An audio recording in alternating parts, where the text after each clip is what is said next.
কিমান মানুহ আছিল ইয়াতে? ইয়াতে প্ৰায় 200 ঘৰৰ ওপৰত আছিলে। নেপালী মানুহ হয়। গৰু চৰু আছে? গৰু ব্যৱসায় কৰে, হয়। গৰু গাখীৰৰ ব্যৱসায় কৰে। হয়। এইবিলাক ঘৰ চব ভাঙি শেষ। গৰুবিলাক চব শেষ? গৰুবিলাক চব শেষ, গৰুবিলাক অকল ৰছী কাটি দিছে। এই গাড়ীবোৰ সকলো নষ্ট হৈ পৰি আছে। মানুহৰ লাইন চাওক কেনেকৈ কি পৰিৱেশত আছে, আচৰিত দুখ লাগি যায়। আৰু এইটো নেপালী খুঁটি কিমান দূৰ যায় ইয়াৰ পৰা? ওচৰতে আছে। আৰু এইটো কিছুটো গৈ সেই বেছি এফেক্টেড যিখিনি ঠাই নেপালী খুঁটিলৈ ইফালে মানুহবোৰ খোজকাঢ়ি গৈ আছে। আমিও অলপ সাহায্য সামগ্ৰী লৈ পেলাই গৈ আছোঁ। মানে যিটো পৰিৱেশ ইয়াত আহিহে গম পোৱা যায়, অনুভৱ কৰিব পাৰিব। নেদেখাকৈ একো ক'ব নোৱাৰে। আমাক নাই দিয়া, তহঁতক দিব নেকি?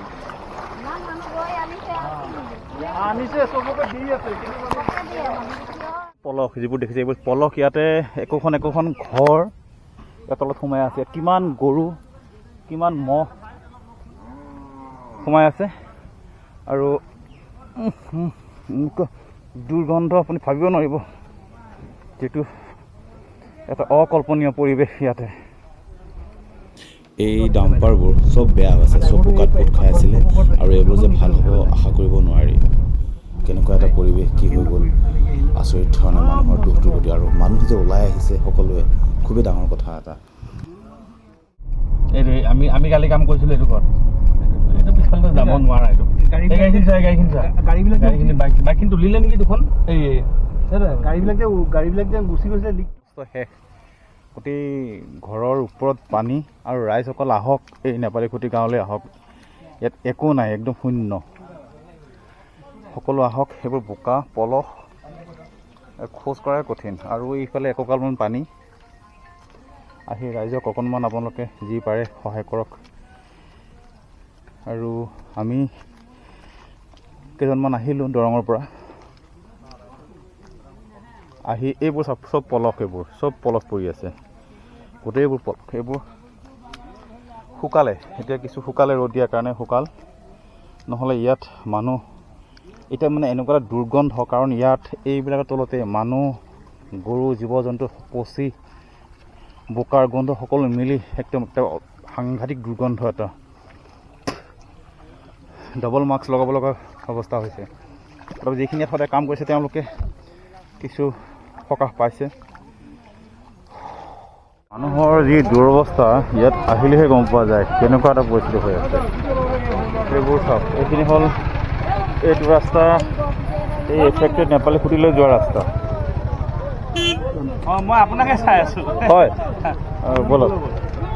এইটো সেই এফেক্টেড নেপালী খুঁটিলৈ যোৱা ৰাস্তা। আৰু ইফালে বহু সাহায্য সামগ্ৰী ইতিমধ্যে গৈ আছে। হ'ল এখন ৰিকভাৰী ভান ৰাস্তা ক্লিয়াৰ কৰিবৰ কাৰণে বোকা চাফা কৰি আছে, যাতে অহা যোৱাত ৰাইজৰ সুবিধা হয়। আৰু বহুতো মান সাহায্যলৈ বিভিন্ন ঠাইৰ পৰা, অসমৰ বিভিন্ন ঠাই, অসম, পাঞ্জাৱ, দিল্লী, নাগালেণ্ড, বিভিন্ন ঠাইৰ পৰা আহি ইয়াত সামগ্ৰী আগবঢ়াইছে। আৰু ৰাস্তা, সঠিক এটা ৰাস্তা নাই। সেই মানুহগৰাকীক চোৱা কেনেকৈ পাৰ হৈছে, চোৱা সঠিক এটা ৰাস্তা নাই। সেই মানুহগৰাকীক চোৱা পানী পাৰ হৈছে। সেয়া আৰু পানীৰ যি এটা দুৰ্গন্ধ। আৰু এইখন গাঁও। কিমান মানুহ আছিল ইয়াতে? ইয়াতে প্ৰায় 200 ঘৰৰ ওপৰত আছিলে। নেপালী মানুহ? হয়। গৰু চৰু আছে? গৰু ব্যৱসায় কৰে, হয়। গৰু গাখীৰৰ ব্যৱসায় কৰে। হয়। এইবিলাক ঘৰ চব ভাঙি শেষ। গৰুবিলাক চব শেষ? গৰুবিলাক চব শেষ, গৰুবিলাক অকল ৰছী কাটি দিছে, উঠি গুচি গৈছে গৰু। গাই গৰু বহুত আছে? গাই গৰু বহুত নষ্ট হৈছে, মানুহৰ ঘৰ চৰ ভাঙি শেষ। আপোনালোকে দেখা পাইছে কেমেৰাত চব।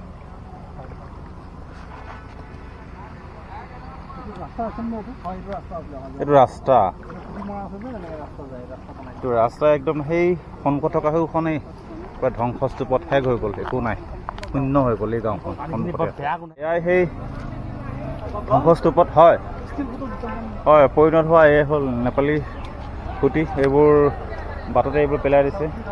গডৰেজ, আলমিৰাবিলাক সপোনৰ সেই অশেষ কষ্টৰে 1 টকা জমাই কৰি লোৱা এই সম্পত্তিবোৰ এনেকৈ ৰাস্তাত পেলাই দিছে। চোফা, ঘৰুৱা সা সামগ্ৰী, বিভিন্ন ধৰণৰ সা সৰঞ্জাম সকলোবোৰ। এই একোৱেই নাই, এই ঠাইত একোৱেই নাই বিশেষ। আপোনালোকে এই ঠাইলৈ আহিলেহে ইয়াৰ অনুভৱটো কৰিব পাৰিব মানুহখিনি কেনেকৈ কষ্টত আছে। আৰু প্ৰত্যেকে আহক, বহুত আহিছে ইতিমধ্যে। এইবোৰ ফ্ৰিজ,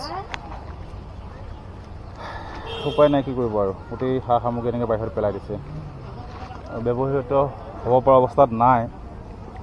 আপোনালোক সকলোৱে এবাৰ আহক, নেপালী খুঁটিলৈ আহক। নেপালী খুঁটিত যিখিনি বানাক্ৰান্ত, মানে অতিকৈ সাংঘাতিক ধৰণে ক্ষতিগ্ৰস্ত এই বানাক্ৰান্তত, এইবোৰ চাওক, ঘৰ ভাঙি গ'ল, ঘৰ ভাঙি গ'ল।